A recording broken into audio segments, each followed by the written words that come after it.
Video अच्छा लगे तो प्लीज़ सब्सक्राइब कीजिए और प्रेस कीजिए इस बेल आइकन को ताकि मेरे नए नए वीडियो की जानकारी आपको मिल सके सबसे पहले, और ये बिल्कुल फ्री है। Hello parents, welcome to our channel comfort learning. इस सीरीज़ के लास्ट वीडियो में हमने बात की थी कि बच्चों को व्यंजन कैसे सिखाएं। व्यंजन के बारे में पूरी जानकारी दी थी और व्यंजन लिखना कैसे सिखाना है उसके बारे में भी डिटेल में बात की थी। आज हम बात करने वाले हैं स्वर के बारे में। हम बच्चे को स्वर कैसे सिखाएं। अगर हम बच्चे को स्वर सिखा रहे हैं तो इससे पहले स्वर के बारे में पूरी जानकारी हमें होनी आवश्यक है, तो ही हम बच्चे को स्वर का स्पष्ट उच्चारण, उसकी लिखावट बच्चे को अच्छे से समझा सकते हैं। तो चलिए जान लेते हैं कि स्वर किसे कहते हैं और हिंदी वर्णमाला में स्वर का उपयोग कैसे और कितना किया जाता है। स्वर और व्यंजन के समूह से बनती है हिंदी वर्णमाला। व्यंजन स्वर के बिना अधूरा है। कोई भी व्यंजन में स्वर की मात्रा लगी होती है तभी वो संपूर्ण होता है। जैसे क में अ की मात्रा तभी वो क बनता है, ख में अ की मात्रा तभी वो ख बनता है। बट स्वर अपने आप में संपूर्ण है। तो चलिए देख लेते हैं स्वर की डेफिनेशन। जिन वर्णों का उच्चारण बिना किसी अवरोध के होता है उसे हम स्वर कहते हैं। या दूसरी डेफिनेशन देख लेते हैं कि जिस वर्णों के उच्चारण के लिए हमें दूसरे वर्ण की सहायता नहीं लेनी पड़ती उसे हम स्वर कहते हैं। हिंदी में कुल 11 स्वर है, जैसे अ, आ, ई, उ, री, ए, ऐ, ओ, औ। स्वर के उच्चारण में बहुत ही माइनर डिफरेंस है, बट उसका उच्चारण स्वतंत्र रूप से होता है। अंदर से उसकी आवाज आती है अ, आ, ई। व्यंजन को बोलने के लिए हमें टीथ, टंग या लिप्स की जरूरत रहती है, जैसे क, च, प, त। बट स्वर को बोलने के लिए हमें ऐसी कोई ज़रूरत नहीं रहती, वो अंदर से ही बोले जाते हैं अ, आ, ई। स्वर के उच्चारण के बीच जो ये माइनर डिफरेंस है उसको समझने के लिए हमें स्वर को डिटेल में जानना जरूरी है। अगर हमें स्वर के बारे में डिटेल में पता होगा तो ही हम बच्चे को अच्छे से स्वर का उच्चारण और उसको बोलना सिखा पाएंगे। उच्चारण के आधार पर स्वर के 3 प्रकार किए गए हैं। वैसे तो स्वर के बहुत सारे प्रकार हैं, बट हमें उच्चारण के लिए ये 3 प्रकार से ही हमें समझ में आ जाएगा कि उसके बीच का जो माइनर डिफरेंस है उ, ई के बीच का, ये 3 प्रकार समझेंगे तो वो हमें समझ में आ जाएगा। स्वर के कुल 3 प्रकार है। पहला है ह्रस्व स्वर, दूसरा है दीर्घ स्वर और तीसरा है प्लुत स्वर। पहले ह्रस्व स्वर देख लेते हैं। उनके उच्चारण में कम समय लगता है, जैसे अ, ई, उ, री। अ, छोटी ई, छोटा उ और री। तो ह्रस्व स्वर का मतलब है कि जिसके उच्चारण में कम समय लगता है, जिसको बोलने में बहुत कम समय लगता है, जैसे अ, ई, उ, री। दूसरा है दीर्घ स्वर, तो जिसके उच्चारण में ह्रस्व स्वर से दुगना टाइम लगता है तो उसको हम दीर्घ स्वर कहते हैं। मतलब कि ह्रस्व स्वर में जो अक्षर है, जो वर्ण है, उसमें जो जितना टाइम लगता है उससे डबल टाइम इसमें जो शामिल वर्ण है उसको बोलने में लगता है। और इनमें शामिल है आ, बड़ी ई, बड़ा उ, ए, ऐ, ओ, औ। जिसको बोलने में ह्रस्व स्वर में जो वर्ण है उससे दुगना टाइम लगता है। जब हम अ बोलते हैं तो आ बोलेंगे तो अ बोलने से दुगना टाइम हमें आ बोलने में लगता है।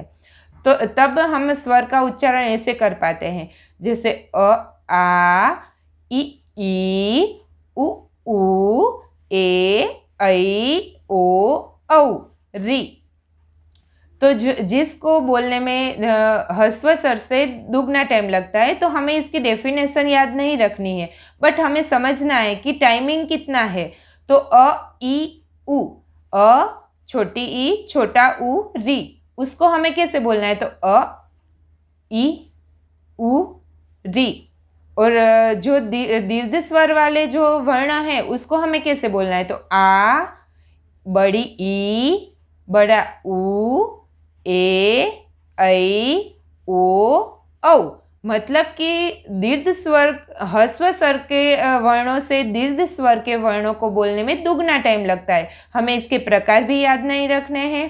उसकी डेफिनेशन भी याद नहीं रखनी है। हमें याद रखना है कि ये जो दो प्रकार है उसके वर्णों के बीच कितना डिफरेंस होता है, बोलने में कितना टाइमिंग लेता है कौन सा वर्ण। तो हम बच्चे को कैसे सिखाएंगे? अ आ ई उ री ए ऐ ओ औ। तो आप बच्चे को वर्ण सिखा रहे, स्वर सिखा रहे, तो आपको इस तरह से टाइमिंग लेना है। हम जब हमें ये पता नहीं होता तो हम बच्चे को कैसे सिखाते? अ आ ई री उ। तो ऐसे नहीं सिखाना है, आपको उसका उच्चारण पहले से स्पष्ट करना है। तो आपको ये प्रकार पता होंगे तो आप इसका उच्चारण अच्छे से कर पाएंगे। तीसरा है प्लुत स्वर। ये प्लुत स्वर लिखने में यूज़ नहीं होता, उसको हम उच्चारण में ही यूज़ कर सकते हैं। ये हमारी जानकारी के लिए है। सारे स्वर जो हमारे 11 स्वर है वो तो उसमें आ गए, पहला और दूसरा ह्रस्व स्वर और दीर्घ स्वर में। बट ये प्लुत स्वर में कौन से वर्ण है? तो उसमें भी कोई वर्ण नहीं होता। प्लुत स्वर में ये स्वर होते हैं, जैसे हम बोलते हैं राम, तो ये जो आ लंबा खींचता है और ये जो बीच में होता है उसको हम प्लुत स्वर कहते हैं। ये बोलने में ही यूज होता है, उसको लिखा नहीं जाता। ओम, राम, तो ये प्लुत स्वर के एग्जाम्पल है। जो बच्चे को लिखने में ऐसा कुछ नहीं आता, बट हमारी जानकारी के लिए ये 3 स्वर को हमें समझना जरूरी है, जिससे हम बच्चे को स्वर का स्पष्ट उच्चारण करवा सके। तो स्वर के प्रकार के आधार पर हम बच्चे को स्वर ऐसे सिखाएंगे: अ आ ई उ री ए ऐ ओ औ, जो जिसका उच्चारण हमें भी स्पष्ट करना है और बच्चे को भी पहले से ही स्पष्ट करवाना बहुत जरूरी है। तो ही उसकी राइटिंग मिस्टेक भी कम होगी और वो अच्छे से बोल पाएगा।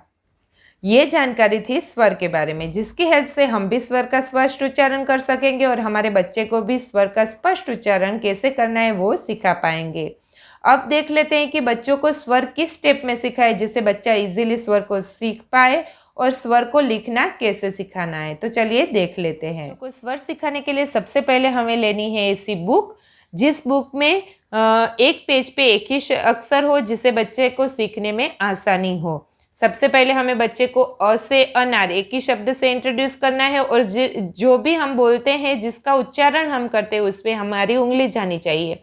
जैसे अ से अनार, अ से अनार, आ से आम, इससे जो भी हम बोलते हैं उस पर हमारी उंगली जानी चाहिए, बच्चे का ध्यान जाना चाहिए। जैसे अ से अनार, आ से आम, दूसरे शब्द से हमें इंट्रोड्यूस अभी नहीं करना है।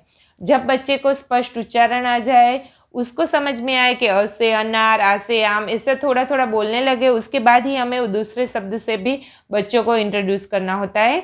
जैसे अ से अनार ही नहीं होता, अ से अमरूद भी होता है, अ से अदरक भी होता है और अ से अजगर भी होता है।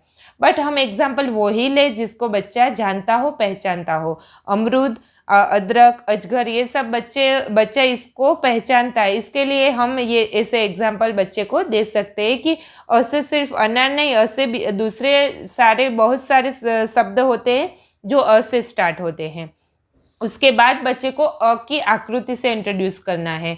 जैसे बच्चे को जब हम अ का उच्चारण करवा रहे हैं तब उसकी उंगली इस आकृति पे घुमाने को बोलना है। जैसे अ से अमरूद, आ से आम। तो जब बच्चा उस पे उसकी उंगली घुमाएगा तो उसको पता चलेगा कि उसको ऐसे लिखा जाता है। तो तब जब हम उसको लिखना सिखाएंगे तो इतनी प्रॉब्लम नहीं आएगी।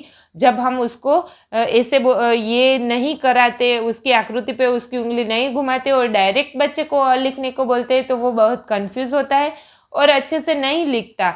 बट ऐसे हम कराएंगे तो बच्चे को थोड़ा बहुत अंदाज होगा कि कैसे अ लिखना है और उसका कर्व या स्टैंडिंग लाइन वो अच्छे से आ जाएगी, जिससे बच्चा अच्छे से अ आ वो जो भी स्वर है, जो भी वर्ण है वो अच्छे से लिख पाएगा।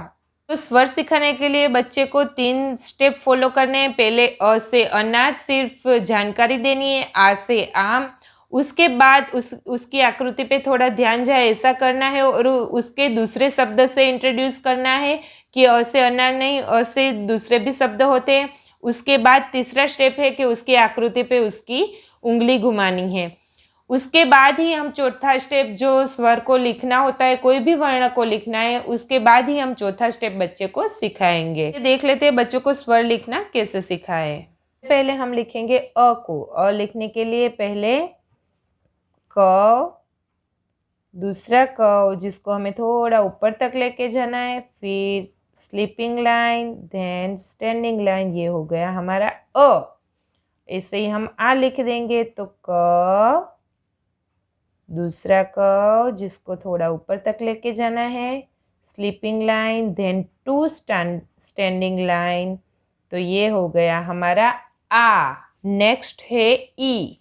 ई लिखने के लिए हमें पहले छोटी सी स्टैंडिंग लाइन, फिर क, फिर दूसरा क जिसको यहाँ पे ऊपर तक लेके यहाँ नीचे लाना है। तो ये हो गई हमारी ई।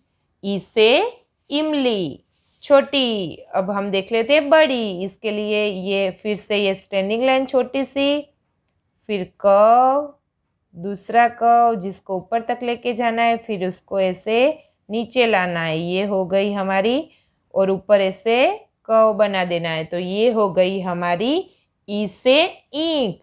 ये हमारी हुई बड़ी ई, ये हुई छोटी ई। नेक्स्ट है छोटा ऊ। बच्चा अ सीखा होगा इसलिए उसको ऊ सीखने में आसानी होगी। ऊ लिखने के लिए हमें करनी है ऐसा ऐसा क, ऐसा दूसरा क जिसको अ की तरह ही ऊपर लेके जाना है, और ऊपर इसे स्लीपिंग लाइन। तो ये हो गई, ये हो गया हमारा ऊ। फिर से दिखा देती हूँ। ये कर्व, एक कर्व, दूसरा कर्व जिसको ऊपर लेके जाना है, और ऊपर ये बना देनी है डंडी, स्लीपिंग लाइन, जिसको हम ऊ बोलेंगे छोटा ऊ। और अभी बड़ा ऊ ऐसे ही। तो पहले ऐसे क, दूसरा कर्व जिसको ऊपर लेके जाना है, फिर ऊपर स्लीपिंग लाइन, देन यहाँ से ऐसे कर्व लेना है। तो ये हो गया हमारा बड़ा ऊ। फिर से देख लेते हैं। क, दूसरा कर्व, तीसरा कर्व, और ऊपर डंडी। तो ये हो गया हमारा ऊ।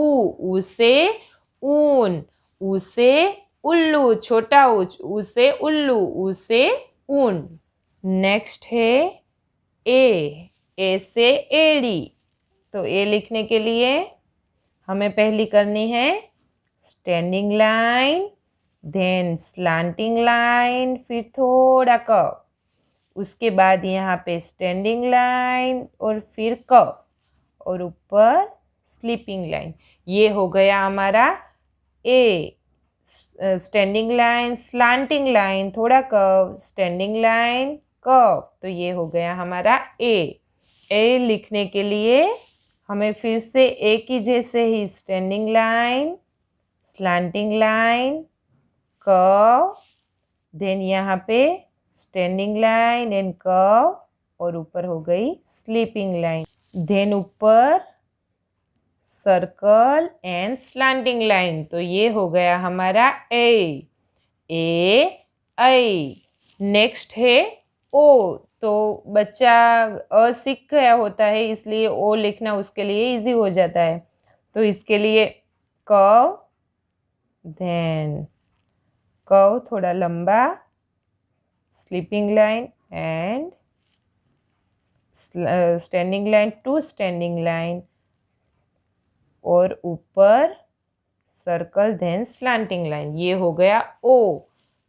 कर्व, दूसरा कर्व, स्लीपिंग लाइन, दो standing line, slanting line, then ऊपर सर्कल, देन स्लैंटिंग लाइन। तो ये हो गया ओ।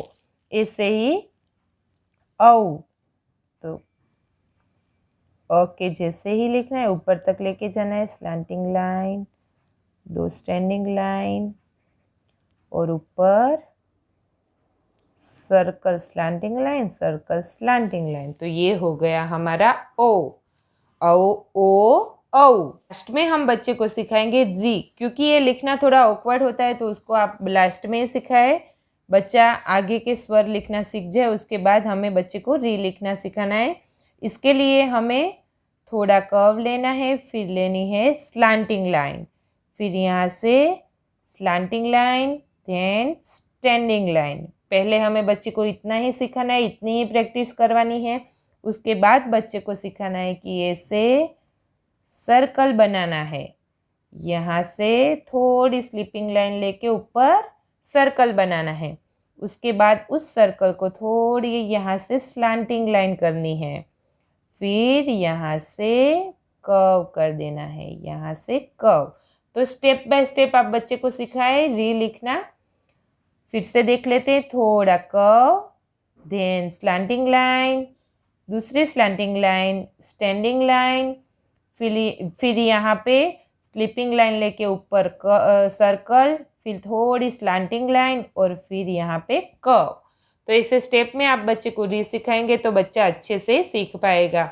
तो ऐसे हम बच्चे को अ आ ई उ ऊ ए ऐ ओ औ एंड री लिखना सिखा सकते हैं। एक टाइम पे आप एक ही स्वर से इंट्रोड्यूस करें, उसके बाद ही स्टेप बाय स्टेप दूसरे स्वर तीसरे स्वर ले, तो बच्चे को इजी होगा लिखना, सीखना, पहचानना और पढ़ना। तो इस तरह से आप बच्चे को स्वर सिखा सकते हैं। आई होप ये वीडियो आपको हेल्पफुल रहे। Thanks for watching.